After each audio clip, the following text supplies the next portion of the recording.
Hi everyone and welcome to the Aaron White Show, and I'm your host, Aaron. Today we have a fantastic guest, Looms. Looms is a Perth rapper and a FIFO worker. Welcome to the show, Looms. Good to have me. Good to be on the show, Aaron. Sweet as. Hey, can you please tell me your story, like how and where you grew up, any life-changing events, and how you end up doing what you're doing now?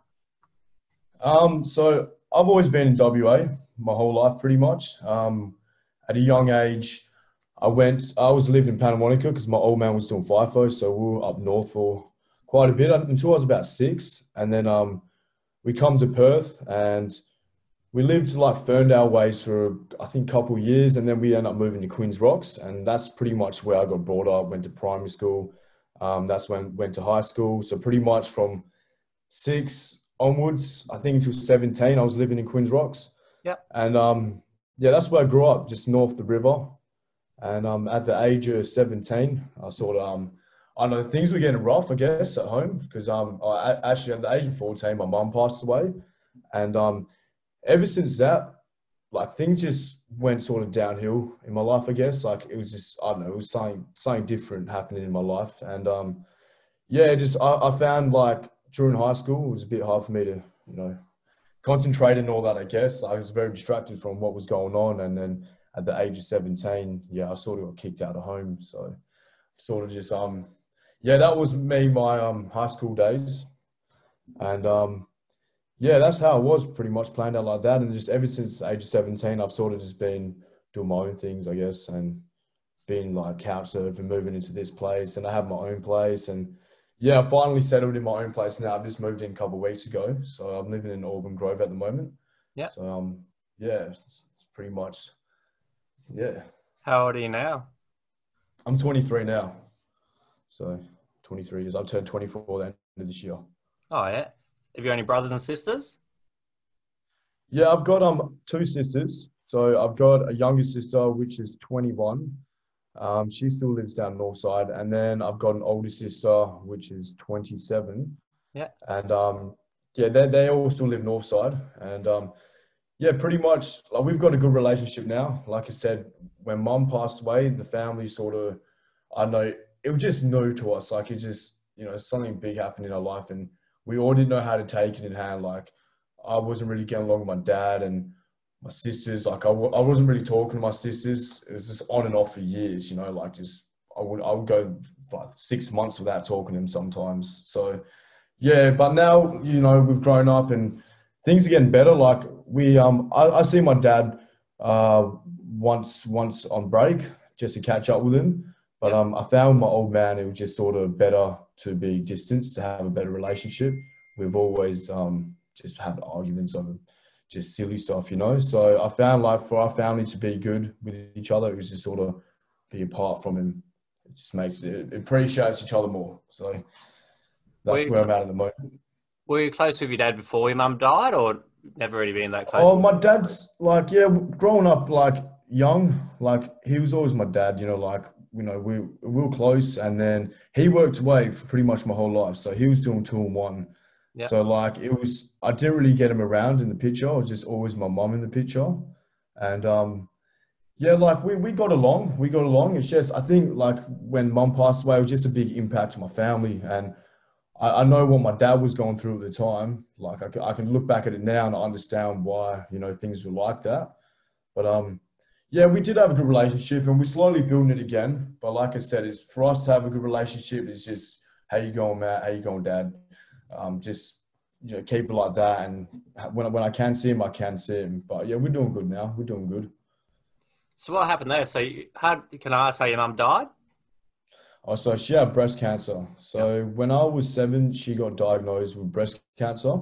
Yep. And the doctor was saying she's only got like a year left, and she managed to soldier on for would have been like another 7 years. And then yeah, she got sick, and then she went back to the hospital, and yeah, it came back. So the cancer grew back on her chest, and yeah, and then she they said about another year, and she stayed with us for 15 months, and then she passed away. So That shows you how yeah. wrong the doctors can be to say that you only got a year, then you got 7. Did she change her lifestyle to be able to live that extra 7 to 8 years? Yeah, I guess my mum was my mum, like she was very strong-minded, and she did change her lifestyle, but she wasn't perfect herself. Yep. So like she was going through a lot of things herself, and like we sort of got brought up with it all. Like it was, yeah, like I said, growing up was good, but it was rough. Like nothing was perfect in our family, and yeah, mum did drink a lot. I just remember back in the day, she would just be by herself drinking, and sometimes we'd get scared, to be honest. Like we just didn't know what the outcome was going to be. But she changed ways. She did look after her. She was a good mum, but she had her own things going on, her own demons she was fighting. So, but she stayed for as long as she can for us, and I appreciate that. And yeah, she did a good job doing. She's pretty much like growing us up, brought us up by herself. Yeah. Do you feel that My if you dad. could, sorry, you go. Oh, I'm just saying, like my dad he was there, but he was just always working away. So it was Yeah. just my mum raising us up. So I'm thankful for what she did for us. It's sort of turned me into the man I am today. So I'm a big believer in that. Things happen for us, not to us. Like things happen for a reason. If they didn't happen, you'd be a totally yeah, different person to who I know. oh, You probably wouldn't be 100%. doing your rapping. You probably, if you brought up more in this loving household or something, you'd be definitely different to who you are now. Do you Oh, feel that 100%. if your kids were in the picture, she probably would have just died like after a year of getting that first diagnosis? Sorry, what was that? I do feel that when she first got told she had breast cancer and had a year to live, do you, but she ended up living on, staying on for another 7 years. Do you feel that if you kids weren't in the picture, that she probably would have died within that year or two? Yeah, I reckon like, sort of gave her that energy to like push through. Like we always supported her. Like I said, like we were there to help her out, and like she was a good mother. Like she was a beautiful lady, and I knew that she had a purpose in life. And like I said, it taught me a lot of things. It taught my family a lot of things, and I just feel like her time was then. And like you were saying before, and like well, I'm a big believer like everything happens for a reason. So like she might have thought that, but it wasn't her time to go. She had things to do before she left. So I felt like she pushed on for, the family, and yeah, just did it for us kids, and she soldiered on. She was a strong lady. So Yeah. So when she passed, did your dad stop doing FIFO? How did you guys raise yourself, or how that end up? yeah, so we pretty much raised ourselves, I guess. Like my dad was still working away. He had bills to pay. He had a life to. So he still works away. He's on the same roster as me now, so he's on break at the moment. But yeah, we pretty much sort of just grew up doing our own stuff. Like 14, I sort of obviously dad was still there, but he was not there, if that makes sense. And that's why I think I just didn't have a parent figure, and I started going down the wrong path with things. Like I did do the right thing. Like I've always had my head switched on. So, but I found myself drifting away to the wrong path. Um, but yeah, we like learned everything. I guess we just had to do it. Like my sister was there; she was looking after us, but at the same time, like we were fighting a lot. So it was just sort of everyone do what they had to do. So Yeah. yeah, that's how I was growing up. It's just I've learned everything myself, and I'm not perfect. I still, it was good to have like it would have been good to have my mum and dad there growing up. It would have made life a bit easier. But we've managed to get through it. So Yeah. Did you end up turning to drugs and alcohol? yeah, so I think 14, I started drinking, just going out, just sort of getting drunk, and then I think it was age of I was into my soccer, like I was a very good player, and I felt like I could have gone somewhere with it, but I think getting to the wrong side of things, going to the wrong crowd, I was drinking, and then I started smoking weed. I think at the age of maybe 15, Yeah. 16, so I started smoking weed then, and that pretty much distracted everything. Like high school, year 12 days, that's all I used to do, just get high, and then I wouldn't go to training, or I would go to training, and I was still high, and that sort of just pushed me away from reality. I started going out partying, and I think that was the thing growing up back then. But I sort of just went through with it, and I didn't know how to stop myself, if that makes sense. And then yeah, I went through a very bad stage when I turned 18. Like that's when I started getting on other drugs and all that, and yeah, like it tore me apart. Like I lost myself for a bit. Like I had a massive breakup with an ex, and you know, when that happened, that was sort of downhill for me. Like I just, yeah, I went to Karratha for a bit. I was doing work up in Karratha, and sort of things were going good for me, I guess. Not the best, but like I was on the right path. And then, you know, things happened with my ex, and then we broke up. And then I come back to Perth because I was pretty much homeless in Karratha, and I drove back to Perth, and then from then on, I just sort of went downhill. Like it was just always with the boys, just getting fucked up, and that's how it was. And then I lost myself, and you know, that's why I started making my music. Like it was just really like, for me, I've always been a quiet person, and I could never really talk to people about my problems. Like I'd rather just bottle it in. Like I was never that person to get that attention.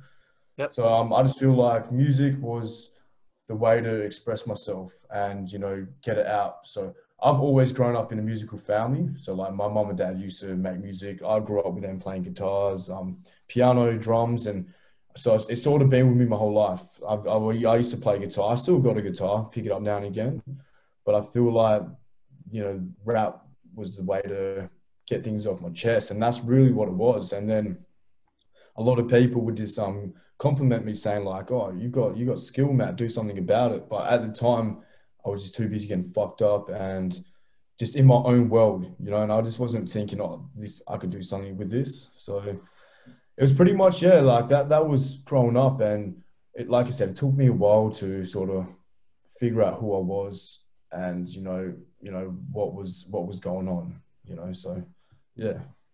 Are you still taking drugs and drinking now?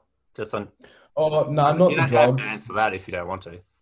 Yeah, no, not the drugs. The drinking, yeah, like I drink, but it's not like let's see. I'm just more of a weekend drinker now. Yeah. Like I don't go home and just be like, oh, I'll just have a beer. You know, like I'm not that type of person. It's mainly just like the weekend, and yeah, I'll get drunk and I'll have fun. You know, but it wasn't nothing like it used to be. I used to get myself in trouble. You know, so I nearly got locked up.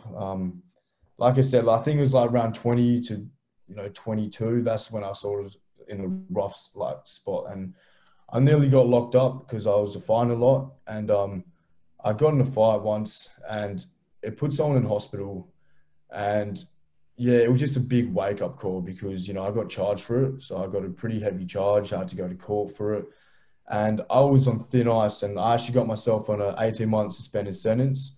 So I just kept clean. And that's sort of what changed my life around because it made me realize like I can't be doing what I'm doing anymore because I'll end up in jail.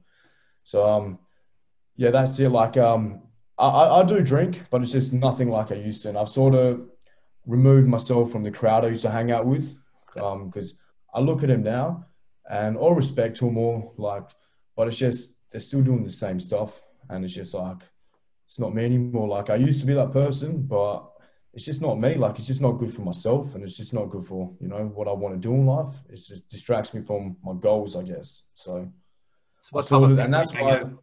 Sorry, keep going. Sorry. Oh, Oh, that's why. Like I said, I was living north side, and now I'm living south side. So like I just decided, yep, let's get out of this place, and that's why I'm living like south now. So. so what type of people you hang out with now then? They doing stuff with their lives? Oh, yeah, to be honest, like I keep my circle small. Like I do have mates, a lot of mates, but I prefer to surround myself with the people who've got goals and who are like minded.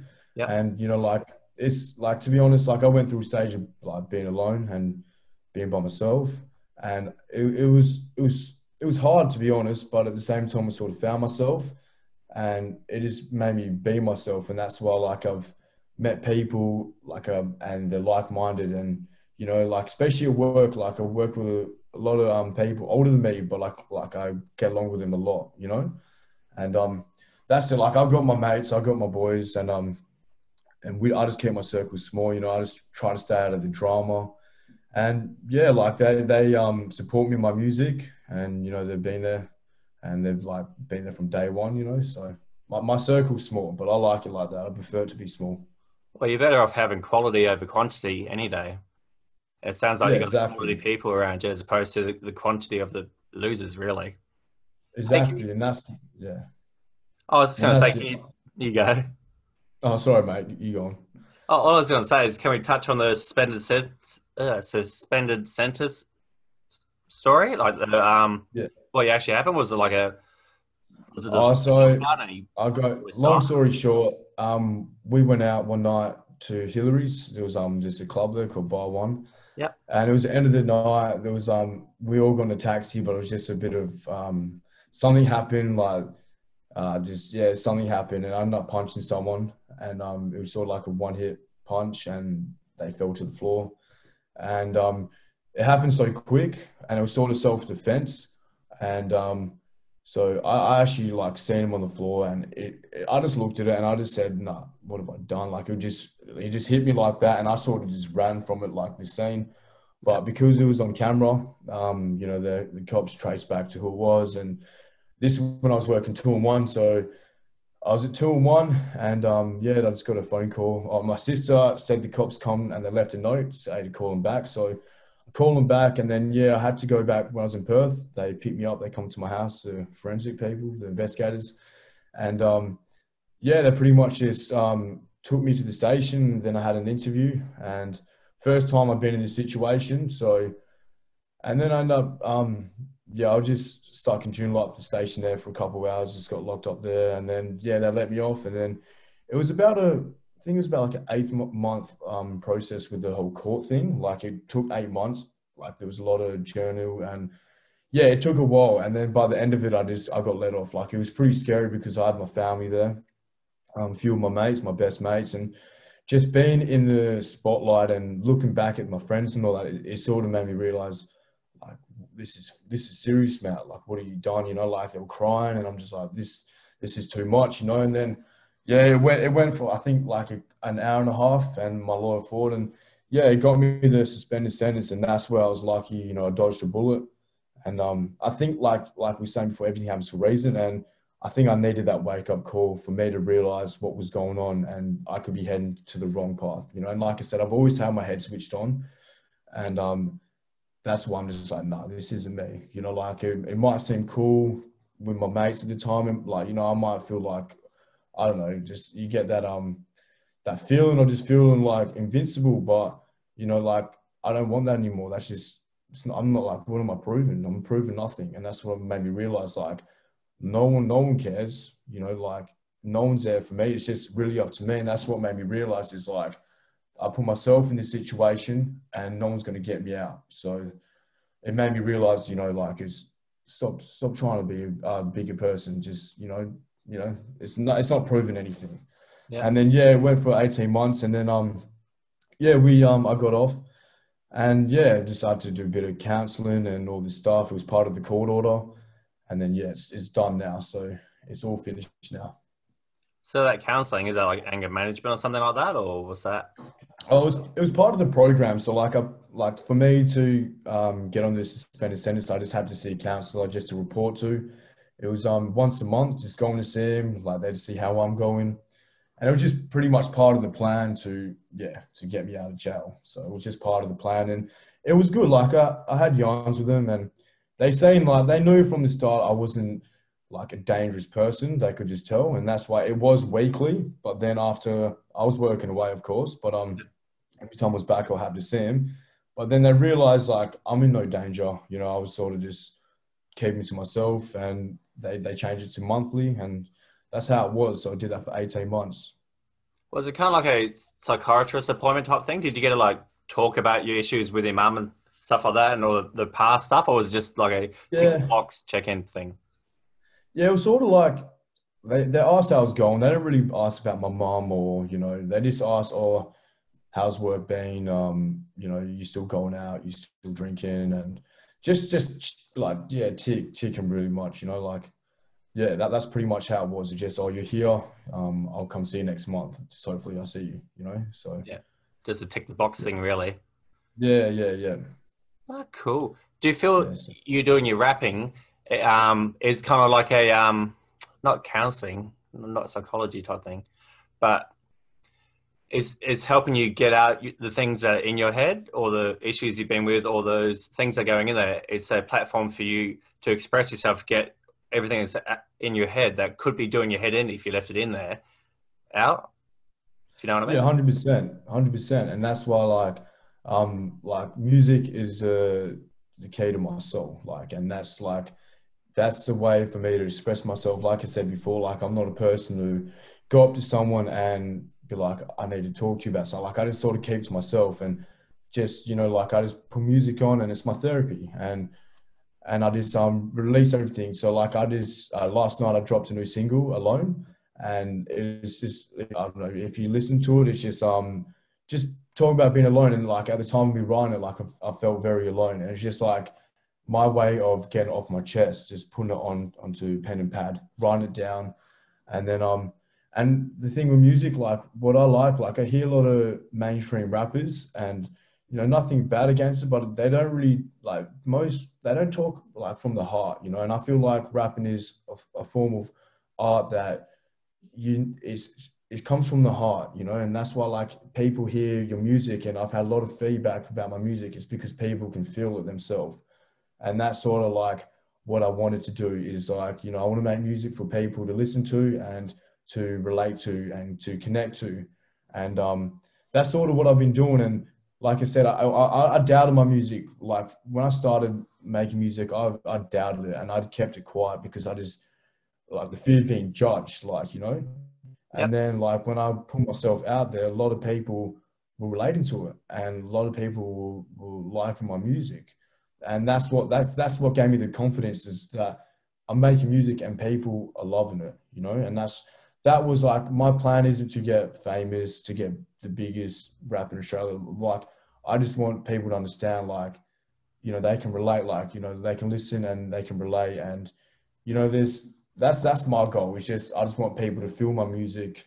And if it takes me to the next level, then so be it. But, where I'm at now with my music is I'm just going with the flow, letting everything happen Yep. and see where it takes me, and just, yeah, pretty much that's how it is. How can people that are listening today, how can they find your music? What So you platforms? can find me on Spotify for Looms. So I'm on all platforms, on the music platforms. So you can find me on Spotify. That's the biggest one, I guess. But I'm on Apple Music. I'm on every platform. And then I've also got a YouTube page, I am Looms. So jump on that, look at my videos. So this year, how many videos I've got? One, two. I think I've got 5 music videos now. So that was the plan this year. Like I remember last year saying 2020 is going to be a big year for me for music, and I've got down 5 music clips. So you can also find me on YouTube. I'll appreciate it if you can go on there and press the subscribe button. Like that would be good to people listen to this. Yep. I'll Build do up my that after YouTube this. page. Oh, legend. And yeah, so that's where you can find my music. I've got a Facebook page as well, and that is Looms. And I've also got an Instagram page, which is I am Looms. So yeah, jump on that, hit it up, and then give it a sus. Give it a sus. How do you actually make money off that? Because I know if you listen to Spotify, it's free for me to, like, I don't have to pay for your music. How do you actually make money out of all that? So at the moment, I haven't made no money Yep. doing this. Spotify, I think it's a certain amount of views you get, like in listens, and that's something with YouTube. Like it's a lot of views, and that's why I'm trying to build my YouTube up. So like I was posting all my stuff on Facebook, and yeah, I think YouTube's a way of going with videos. So once I start getting the views, then I start getting paid, which I haven't yet. But and then with gigs as well. So that's another thing you get paid. So I've had 1 gig, and I'm planning to have more gigs. I'm in the process of sorting it out, and that's pretty much where you get paid. But I'm not in it for the money. Like I said, money comes. I'm just in it just because it's my passion. I love music, and I love express myself, and that's pretty much where I'm at with music. Like I'm just doing it because I love it. That's where my soul belongs. So the money comes, and I'll be grateful when it does come one day, but I'm not chasing the money. I'm just sort of chasing the respect. Um, that's it. Like I just want to be that rapper who gets respected from what he speaks. And like I said, I'm a quiet person, so like I want people to hear my story through my music. Like, and that's like a lot of people, they write books, like you write books, like like people do stuff like that. But for me, I want to tell my story through my music. So that's why I'm just pretty much each song is just like a chapter. That's how I see it. That's pretty But cool. yeah, the money will come. But yeah, I'm not chasing money at the moment. Do you write in your track? Write your music in your track match? Yeah, it's funny you say that because most of my music, like honestly, it comes from when I'm sitting in the truck. You know how it is. We have Yep. 12 and a half hour days sitting there. And, that's just like, I feel like I'm in my, the cab, you just feel in your own little bubble. And, Yep. yeah, that's where I write all my music pretty much. Sometimes I get home and, I can write some music, but honestly, being in the truck, especially night shift, that's where everything just comes out. Yeah. And, it's hard doing night shifts, a lot of things in your head. You sit by yourself, and that's what I'm saying. Like, I don't get on the two-way and start talking. I just start talking to the pen and pad. So I just get a beat on, and then I go with the flow with it, see what I'm feeling, and it just all goes together. So that's pretty much how I write my music, is in the truck. So being in the truck isn't bad after all. Yeah, oh, it'd be definitely very productive. When I was writing all those kids' books and that novel, basically, I found you're thinking about what you're going to write while you're driving, and then as soon as you're underneath the shovel, waiting at the shovel, that's when you start writing it all down. I remember being in the crib Yeah, hut going, sweet, I got the middle break, so I got 2 hours to write. I couldn't write nothing. Like, I yeah, think, I don't know, just having that whole solid time, it just wasn't coming out of me, it wasn't flowing. But in that yeah, truck, I don't know what you call it, just being in the zone anyway, it's just a different yeah, atmosphere yeah, and worked well for me. yeah. No, I feel you What for else do you real. want to share with everybody? So pretty much with my music at the moment, so like I said, I write my own lyrics, and Yeah. so I've downloaded this software called FL Studio, and so I've been making my own beats as well, and that's like another way because I haven't written for a while, so I've got a lot of music in the vault right now. So I've got a lot of music in the vault just in there, but like I just don't want to chuck it all out at once. I'm trying to be consistent with it all. Yep. So in the time being, like right now, I'm really good. Like I've got a lot to write, but like you were saying before, like I can't just sit there and start writing. Um, it just comes, flows. So like what I've been doing now is just been making my own beats. So I've been learn how to do that, and yeah, it's good. That's why. So I've got my next project coming out. So I think 2 months ago dropped an EP called Woke. So if you haven't heard that, jump on it real quick, have a listen. But yeah. So my next project is going to be called From Scratch, and it's the idea of writing my own lyrics and making my own beats. So it's just all me, and that's my next project. So I don't know how long that's going to be, but I'm just in the process of making the beats, and then the lyrics will come with it. Oh But yeah, so you don't write the song first and then add the beats to it. You find a good beat, like good, not melody, a good like a tune or whatever. You write that first and then you write the music to go with that beat, or how's that work? yeah, so like I guess it's like that, but sometimes it's different. Like I write, say, I listen to a beat, I write to it, and then I find another beat that them lyrics would go good with, or I find a beat and I can just jump straight onto it. So like my single just I dropped yesterday alone, that I found that beat and then I'll just jump straight on it and it just like everything just flowed so good. But it depends. Like I said, I can write to one beat and then I don't want that beat anymore. I'm not feeling it. I don't vibe with the beat, so Yeah. I'll change it up.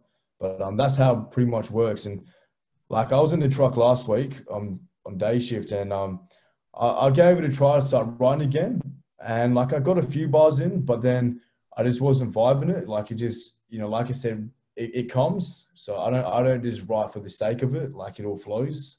So that's how the beats are a big thing because people can have lyrics, but the beat is very catchy. Like if you got a catchy beat, people might hear it in the background and go, "Oh, what's that?"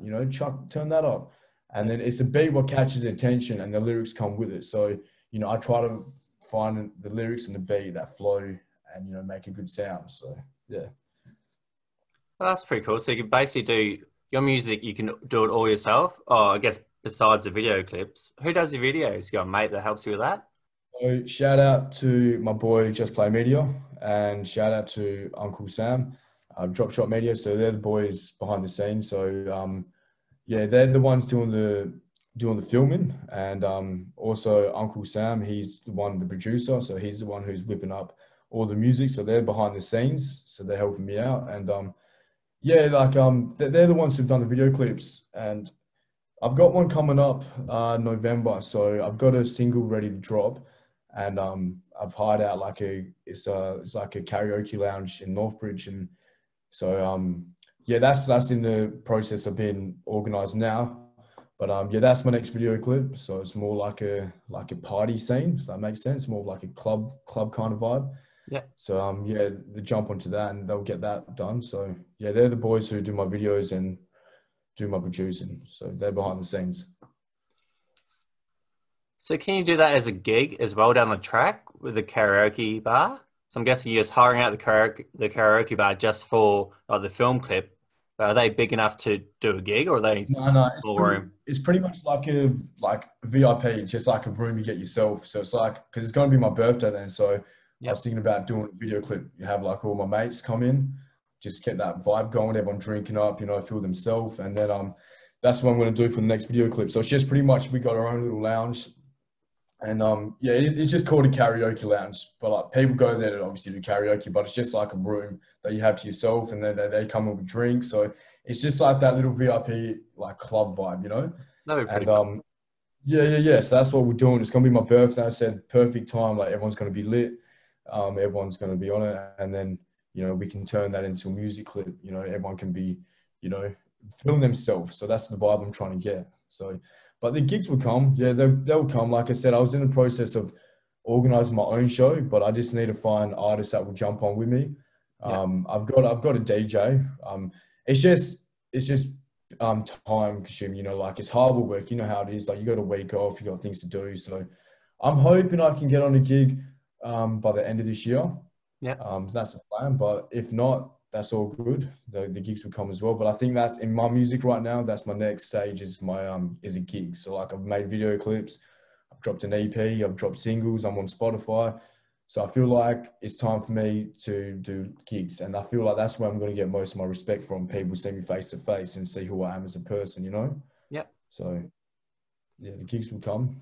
So you're saying you need a DJ as well. How does the gig work? You don't just go up there for the full hour or whatever it is. You guys split it up, or how does the gigs work? Yeah, pretty much like so the first gig, so I had a gig last year, I think it was August, yeah, and mid-August. So that was my first gig. And to be honest, like I was pretty nervous. Like it's pretty like, you're up on the stage, and I had a few beers beforehand. I think I got a bit too pissy, but it sort of calmed the nerves down. And at the time being like you're on stage, everyone's looking at you, the lights are on you, and you're like, oh, this is on now, this is it. But yeah, it was good. But once you got in it, and once I seen the crowd, like the crowd was singing, like it wasn't a big crowd, but it was a big enough crowd, and the crowd was singing my lyrics, and that's what got to me. And that's what, like, I was like, yeah, like I'm looking at everyone and they're vibing to it. So like once I got into like the mood of, being up there, then it was all good. Like I felt good. It's just the first couple songs, you get in there, you feel nervous, but once you get the vibe going, then you got the energy up and it's all good. But Yeah. yeah, pretty much that's how they work. So I think it was a 20-minute set, and then I think I was like third last, and then yeah, you just watch the people before, and then the DJ called you up, and yeah, it's your time to shine. So No, it would have been definitely an experience. I would have been nervous as all hell as well. Very, very yeah. cool. What else can we? Anything else you'd like to touch on before we wrap up?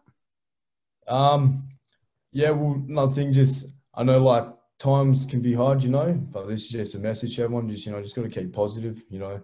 There's just see the better day. Like people go through a rough stage, but it's just how you find yourself to pick yourself up, if that makes sense. So like I know just everyone out there who's listening to this is keep positive, keep real. That's it. Just keep the vibes going, like, especially with this coronavirus stuff going on at the moment, like, 2020 has been a pretty big year and it's been a mess. But you just got to learn how to keep your mind to it and don't get distracted. Just do what you're doing, do what you love. Don't hold back. And that's one thing that I've sort of learned is I've always doubted myself in my music, and I held myself back, and you just don't do it. Do what you love, and that's why I feel like this music is making a better person out of me. It's always been part of my life, and I'm happy that it's back in my life. So just do what you love doing. Keep your chin up, if you're feeling down. There's always a better day, and that's it. Just the positive. Keep the vibes going. That's what I'm saying. Keep the vibes going. It's pretty awesome advice. I'll do you one more Yeah. question. Where's Looms come from? Yeah, your name. Okay, so here's a story about Looms. So, another side of me is I'm very spiritual, So I grew up, my mum was very spiritual. So like I've always been in that my house back home was that vibe, there was crystals everywhere. There was this nice nice chimes, like just that vibe, you know. So where Looms comes from is, I don't know if like anyone knows much about lucid dreaming or astral projection, but so lucid dreaming is, you know, you can control your dreams. It's like a state from meditation, and so like I do this thing called lucid dreaming, and it turns into astral projection, and it's pretty much where like your soul, you know, your soul's out of your body. It's hard to explain it. It's pretty crazy talk, but you know, do some research and look into it. And pretty much that's where Looms comes from. So when I was learning how to astral project, I would get stuck in this thing they call the loom. So you're stuck in the loom where like it's hard to explain. It's crazy talk, but it's you leaving your body, your soul's out of your body, and you get stuck in a loom where it's a loom. It's hard to explain, and that's where I got Looms from. You know, it was something different, and that's something that people wouldn't really understand except for me, and that's why I got the name Looms. So that's where Looms comes from. It's just been from my spiritual side. So that's astro travel, eh? Is that the same thing? Astral travel, yeah. Is that only when you go to bed you're sleeping, or can you do that during the day? Do you have to be asleep or what? Yeah, you have to be asleep. It's like, I don't know, I guess like it always used to happen as a kid for me. Like it's called sleep paralysis. And it's, you know, I used to be scared as a kid. I never knew what it was until like, you know, I started getting older. And it's just pretty much when you're asleep, you feel like you're awake and you feel like screaming, you feel like you're trapped, you know? But that's like the step before astral travel. So yeah, it's pretty much when you sleep and you get in that state, and then yeah, that's how it is. You know, you just from meditation, and then yeah, your soul lifts up. But like I said, do some research. I can go on about this stuff, but I don't want to confuse anyone, you know. So just do your own research. Oh, we've got 3 more minutes, so I might as well touch on it because it's interesting to me. I find this stuff interesting. So basically, you're laying there, you got that sleep paralysis. Your soul comes up, you can see yourself laying in the bed, and then you can just go off on an adventure. You float off, and you can go visit your mate at their house, or you can just go to Adventure World and ride the rides. I don't know what happens. Oh, it's like that. Like I haven't learned to do that stuff yet. Like I haven't learned to go like to where I wanted. Like I'm in the process of learning that. Like it's if I need to put more time into it, like I said, I don't put as much time into it. But you pretty much, yeah, like I've had a few stories, like I've got a lot of stories about them, but there's you know, I've done it at my dad's house, and I felt my mum's presence, you know, like it was crazy, like I could hear her voice and all that. And it's just it's like you're in the astral realm, so you're in another realm. So like yeah, you can go where you want, but I just haven't learned to do that yet. Like it's sort of doing what it wants to do in my soul. And it all works on frequency and vibrations. So like that's where that comes from. And so like my I think for me to be able to do that, I need to meditate more. I need to be more in that mind state, you know, and you sort of can't be drinking alcohol. You got to be in that mind frame. But you know, right now that's not what I'm putting all my life on. It's a gift that I've always had, you know. So I definitely got to put more time into it, and I have been lately. Like I said, I've moved away. I've sort of kept to myself, and I'm trying to get back into that stuff. You know, like I said, I grew up with it all, so it's pretty much yeah. You can do that stuff, but I haven't learned to do that yet. It's all practice. So yeah. That's pretty cool. That's very cool. All right, might leave it here. Thanks for coming on the show. Did you have fun? Yeah, no, thanks for having me. I appreciate it. It was good. The first podcast I've been on. You know, like I said, I've been listening to podcasts, and for me to be on one, well, it means a lot. You know, it's good. So I appreciate being on here. I appreciate for your time. Oh, you're welcome. Do you listen to too many podcasts while you're driving the trucks around? Yeah, I listen to podcasts. I listen to Joe Rogan, Theories of the Third Kind. That's a good one. I listen to True Case Files. It depends what mood I'm in, you know. Like I just try to search up any podcast when I'm vibing. So podcast is good, you know. It's a new generation, you know. It's the way to go these days, and that's why I'm pretty happy I'm on one, you know. So people can hear half of my story, and people can see what's good. Yeah. Hopefully it's the first of many. All right, better do like the little outro before we run out of time. Well, I'd like to thank Loom again for coming on the show, and I'd like to thank you, the listener, for listening. Please tell a friend about the podcast and have a fantastic day. All right, bye. See ya. Keep it real. Oh, that's sweet. Thanks for that. Thanks for coming on. I appreciate that, man. No, Cool. thanks for that. That was good. Ah, no worries. So what I'll do now, I'm going to go to the gym. I've got other stuff on, but basically this should probably be up on YouTube either tonight or tomorrow. And Yep. hopefully it should be about the same for Spotify. If I get time Yep. tonight, I can edit it and put up that. So by tomorrow or the next day, it should be up on both platforms. And basically, I'll do a post, tag you in on the Instagram and that, and I'll do a story on that as well and tag you in. And if you can share it and tell your mates to listen and all that, like the more people that know about it, the better for both of us. Yeah. Yeah, that's it. That's it. Just I'll tag your page, you tag Looms, and yeah, like I'll share it around. Don't worry about that. I'll share it around. So Sweet as, appreciate it.